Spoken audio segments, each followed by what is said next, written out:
का हो काजी मन लाज नहीं खेबा ई नो एकदम खात नहीं खींचा उतना मैं छीट दे तलीसन। बताव लेहना कहाँ ले आवत है घर ले आवत लेहना हैं एहनी के लेहना खाती आदमी का करत हवे आई बाड़ी सतन मैं छीट के एकदम रख दे तलीसन। चलो बाहर देम तो गोबर पथाई गोबर पाते खाती तो ठीक है बा।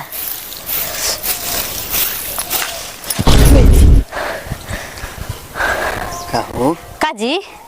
मन लाज नहीं खेबा हैं लाज कौन ची के हो कि भवा के कैसे आके धरतन फट देनी शर्म नहीं खेबा कौनो भवा हैं शर्म बाकी ना कौनो क्यों भवा मानता का है हमार मर्द बाहर बेकर मतलब बिना के जौन मन करता उन रहुआ करब हैं कहो तारे से प्यार हो गइल बा। ये देखिए हमारे दूरे रही कह देता नहीं दूरे हमार ठेकी मत ठीक ना काहे तना छनछना तलू कह देता नहीं ना कि हमारे दूरे रही ठीक ना अंत मुंह खुद देबा बे कुचिए ले वो अपन कायदा भर रही ठीक बा तना का अपन मर्द के खाली अपन हई कि वो और के ना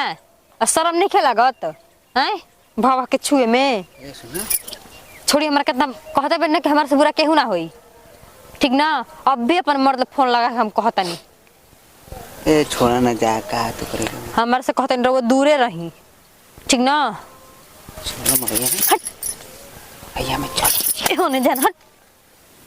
कह देनी एक बार ना कि हमारा से दूरे रहा तो दूरे रहा छोड़ा ना का देखी कहते से दूरे रही तो रबा हमारे से कह देते दूरे रही ठीक ना हमारा पास मत आई अंत जनता बनी हमरा के हट हट कोनो भी शर्म नहीं खेला गत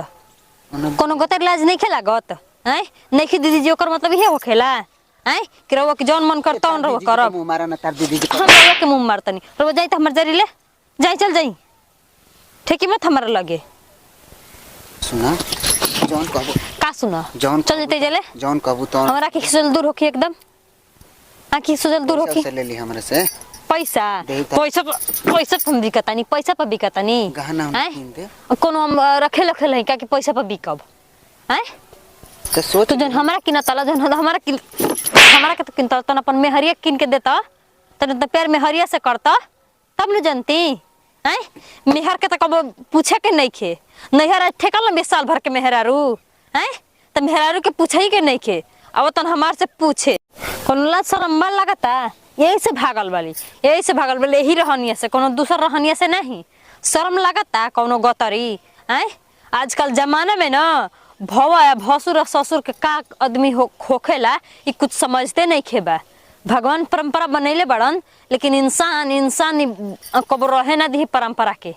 बतावा भवा भसुर के कितना आदमी अथू करेला हैं लेकिन शर्म नहीं खेल लागत कि हम का कहतानी